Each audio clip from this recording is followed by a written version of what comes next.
आज 10वां दिन है और हमारा पद यात्रा का अंत है। सबको श्री द्वारकाधीश आशीर्वाद दे और मेरा दर्शन हो चुका है और पद यात्रा का समर्पण हो चुका है। अनंत की इच्छा थी कि शादी के बाद वो इधर चल के आएंगे हमारे घर से, जामनगर से, और बहुत साल से ये इच्छा थी, पर कोई साल नहीं हो पाया, कोई साल, और ये साल उन्होंने अपना मन लगा के ये कर दिखाया मुझे, और मुझे बहुत गर्व है इन पे कि आज हम इनका बर्थडे श्री द्वारकाधीश के साथ सेलिब्रेट कर रहे हैं। आज मारू हृदय एकदम गौरवથી ભરી ગયું છે। મારો આનંદ છે આ પવિત્ર પદયાત્રા જામનગરથી દ્વારકાધીશ આજે રામનવમીના દિવસે પૂરી કરી છે। છેલ્લા એક અઠવાડિયાથી સોશિયલ મીડિયા પર આપણે જોઈએ છે કે જામનગર અને દ્વારકા ખૂબ ટ્રેન્ડિંગમાં ચાલી રહ્યું છે, કારણ કે ધનિક ઉદ્યોગપતિ એવા મુકેશ અંબાણી કે જેમના પુત્ર અનંત અંબાણી કે જેઓ ચર્ચામાં આવ્યા છે, કારણ કે જામનગરથી એટલે જામનગર પોતાના ઘરથી દ્વારકા સુધી પદયાત્રા કરી ચાલી અને દ્વારકા મંદિરે દર્શનાર્થે જઈ રહ્યા છે। ત્યારે આજે છેલ્લો દિવસ હતો અને આજે એ દ્વારકા ખાતે પહોંચી ગયા છે, પણ મહત્વની વાત એ છે કે આજે સહપરિવાર સાથે ચાલી અને મંદિરે પહોંચ્યા હતા અને મુખ્ય વાત એ છે કે આજે અનંત અંબાણીનો જન્મદિવસ છે। નમસ્કાર, આપ જોઈ રહ્યા છો ન્યૂઝરૂમ અને આપની સાથે હું છું ભાવિક। પહેલા તો તમે અમારી ચેનલને સબસ્ક્રાઇબ ન કરી હોય તો અમારી ચેનલને સબસ્ક્રાઇબ કરી લો, બેલ આઇકનને દબાવી દો જેથી કરીને પડે પડના સચોટ સમાચાર તમને તમારા મોબાઈલ પર તરત જ મળી રહે।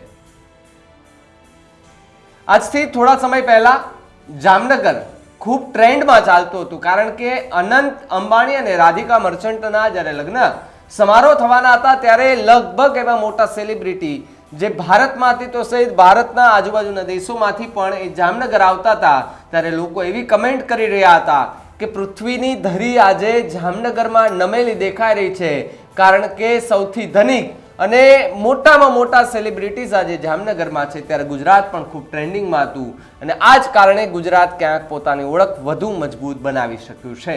ત્યારે ફરી એકવાર જામનગર અને દ્વારકા ચર્ચામાં આવ્યું છે, કારણ કે અનંત અંબાણી પોતાના જન્મદિવસ નિમિત્તે જન્મદિવસના દિવસે દ્વારકા પહોંચે તેવી એની ઈચ્છા હતી અને 10 દિવસથી તે જામનગરથી દ્વારકા ચાલી અને જઈ રહ્યા હતા।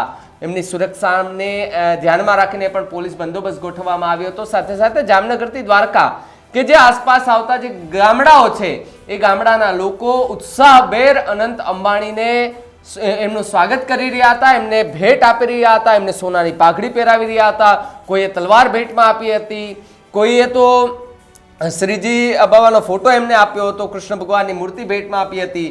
આવા ઘણા બધા લોકો હતા કે જેમણે અનંત અંબાણી સાથે મુલાકાત કરી હતી, પ્રેસ મીડિયા સાથે અનંત અંબાણીએ વાત કરી હતી, કેમ ત્યાં જઈ રહ્યા હતા એ બધી જ વાતચીત કરી હતી। પણ એમણે એવું પણ કહ્યું હતું કે જ્યારે છેલ્લો દિવસ હશે ત્યારે મારો પરિવાર સાથે હશે, પરંતુ આજે જે વિઝ્યુઅલ્સ સામે આવ્યા, જે ફોટા અને વિડીયો સામે આવ્યા તેમાં દેખાઈ રહ્યું છે કે જેમાં નીતા અંબાણી, રાધિકા મર્ચન્ટ અને રાધિકા અંબાણી અને અનંત અંબાણી આ બધા જ લોકો દ્વારકા મંદિર ખાતે પહોંચી ગયા છે, દ્વારકાધીશના દર્શન પણ કરી લીધા છે। શું કહ્યું અનંત અંબાણી, રાધિકા અંબાણી અને નીતા અંબાણીએ, પેલા ત્રણેયને સાંભળો। आप सबको जय द्वारकाधीश और रामनवमी की बहुत बहुत शुभकामनाएं। आज 10वां दिन है और हमारा पद यात्रा का अंत है। आप सबको श्री द्वारकाधीश आशीर्वाद दे और मेरा दर्शन हो चुका है और पद यात्रा का समर्पण हो चुका है। सबको जय द्वारकाधीश और आप सबका बहुत बहुत धन्यवाद। आज अनंत का 30th बर्थडे है और अनंत की इच्छा थी कि शादी के बाद वो इधर चल के आएंगे हमारे घर से, जामनगर से, और बहुत साल से ये इच्छा थी, पर कोई साल नहीं हो पाया, कोई साल, और ये साल उन्होंने अपना मन लगा के ये कर दिखाया मुझे, और मुझे बहुत गर्व है इन पे कि आज हम इनका बर्थडे श्री द्वारकाधीश के साथ सेलिब्रेट कर रहे हैं। थैंक यू एवरीबॉडी, और जो भी घर से उनको ये दुआ देते रहे कि उनका पदयात्रा सफल हो, उनको भी हमारी तरफ से थैंक यू वेरी मच कि आपकी उम्मीद हमारे साथ रही। Thank you.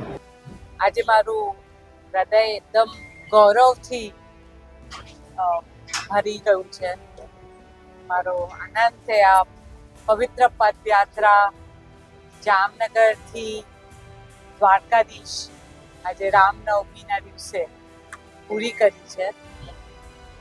માનું દિલ એકદમ આનંદથી આનંદ છે.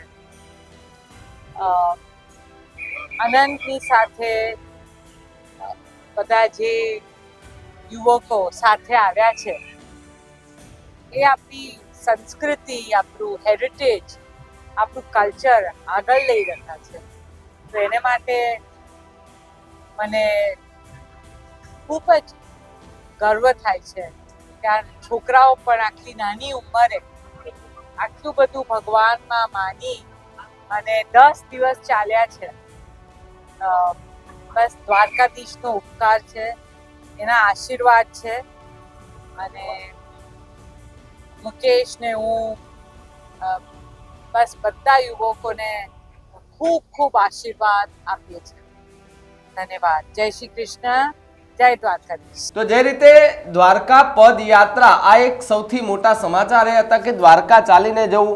પહેલા એવું હતું કે ભાઈ સમાચાર કેમ કહેવાય આને, ચાલીને તો બધા લોકો જાય છે.